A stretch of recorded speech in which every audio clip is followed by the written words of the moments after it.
নমস্কার বন্ধুরা, ওয়েলকাম সবাইকে শুভ স্পোর্টস নিউজ চ্যানেলে। তো গাইস, এই ভিডিওতে আলোচনা করতে চলেছি ইন্ডিয়ান ফুটবল রিলেটেড কিছু ট্রান্সফার আপডেট, তাই পুরো ভিডিওটি কিন্তু দেখার অনুরোধ রইল। তো গাইস, প্রথমে যে আপডেটটি দিতে চলেছি সেটা হলো হাবাসকে নিয়ে। তো মোহনবাগানের এই হেড কোচ হাবাস যে এই সিজনে অর্থাৎ আইএসএল 2023-24-এর সেরা কোচদের তালিকায় সবার উপরে, সেটা আবারও প্রমাণিত হয়ে গেল।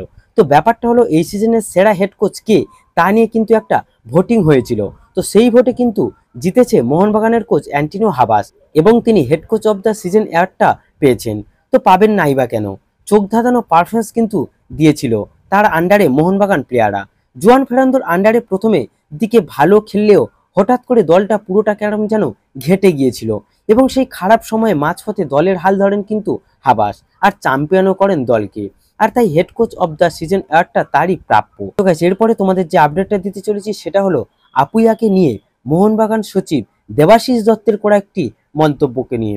তো ব্যাপারটা হচ্ছে, তাকে সাংবাদিকরা জিজ্ঞাসা করেছিল যে আপুইয়াকে মোহনবাগান যে টার্গেট করেছে এই ব্যাপারটা কি সত্যি।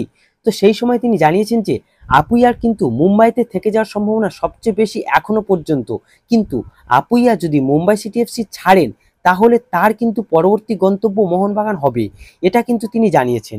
এবং টাকা পয়সার ব্যাপারে যে মোহনবাগানের কোনো প্রবলেম নেই সেটাও পরিষ্কার করে দিয়েছেন মোহনবাগান সচিব দেবাশিস দত্ত। তো গাইস, এরপরে তোমাদের যে আপডেটটা দিতে চলেছি সেটা হচ্ছে নিন্থই মিতেইকে নিয়ে। তো এই নিন্থই মিতেইও কিন্তু ইস্টবেঙ্গলের হাতছাড়া হয়ে গেল, আর সে যে পাঞ্জাব এফসিতে যেতে চলেছে সেটা আগের ভিডিওতে জানিয়েছিলাম। তো এই নিন্থই মিতেইকে নেওয়ার জন্য কিন্তু ইস্টবেঙ্গল ভালো একটা স্ট্রং অফার দিয়েছিল, কিন্তু নিন্থই মিতেই চাইছিলেন গেম টাইম, আর ইস্টবেঙ্গলে সই করলে মূলত ব্যাকআপ প্লেয়ার হিসেবে খেলতে হতো, গেম টাইম সে একদমই পেত না। কারণ চেন্নাইয়ের হয়ে সে যা পারফরমেন্স দেখিয়েছে, তাকে ফার্স্ট ইলেভেনে রাখতে সত্যি যে কোনো কোচই সাহস পাবেন না। এছাড়া নর্থ ইস্টেরও অফার ছিল, এবং নর্থ ইস্টে গেলেও কিন্তু তাকে ব্যাকআপ প্লেয়ার হিসেবেই থাকতে হতো, আর তাই সে পাঞ্জাবে সই করলো। কারণ পাঞ্জাব এই মুহূর্তে ওই পজিশনে খেলার কোনো প্লেয়ার নেই, তাই নিন্থই মিতেই পাঞ্জাবে সই করেছে। তো বন্ধুরা, এরপরে তোমাদের যে আপডেটটা দিতে চলেছি সেটা হলো ইস্টবেঙ্গলকে নিয়ে। তো ইস্টবেঙ্গলের সঙ্গে কিন্তু আরও এক বিদেশি খেলোয়াড়ের লিঙ্ক আপের খবর এই মুহূর্তে বেরিয়ে আসছে, আর সেই বিদেশিটিকে কিন্তু কার্লোস কুয়াদ্রাত নিজেই পছন্দ করেছে। আর তোমরা জানো, এর আগে কার্লোস কুয়াদ্রাত যতগুলো বিদেশি খেলোয়াড় নিজেই পছন্দ করে ইস্টবেঙ্গলে নিয়ে এসেছেন, তারা কিন্তু প্রায় প্রত্যেকেই ভালো খেলেছে। যেমন হিজাজি মায়ারের কথা বলো বা এলসের মতো প্লেয়ারদের কথা বলো, তারা কিন্তু প্রত্যেকেই ভালো পারফর্ম করেছে। তো এবার যদি আমরা সেই বিদেশি প্লেয়ারটিকেই নিয়ে কথা বলি, তো সেই প্লেয়ারটি হলো কার্লোস ড্যানিয়েল লোপেজ, যাকে কালিটোজ নামে সবাই চেনে।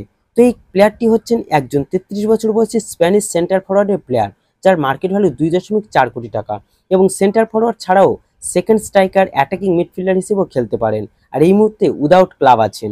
যথেষ্ট একজন হাই প্রোফাইল প্লেয়ার। আর কুয়াদ্রাত কিন্তু ইস্টবেঙ্গলের যে ফরেন স্কোয়াডটা রয়েছে সেটা পুরোটা নিজের মতো করে সাজাতে চাইছেন, কারণ এএফসি চ্যাম্পিয়ন্স লিগ প্রিলিমিনারি রাউন্ডগুলোর জন্য। তো সেই জন্য কিন্তু শর্ট টাইম চুক্তিতে ভালো মানের বিদেশিকে সাইন করাতে চাইছে। তো দেখা যাক এই কালিটোজকে নিয়ে আসতে পারে কিনা ইস্টবেঙ্গল। তো গাইস, এই ভিডিওতে এই আপডেটগুলি জানানোর ছিল। যদি ভিডিওটি ভালো লেগে থাকে তাহলে অবশ্যই লাইক ও সাবস্ক্রাইব করে দিও।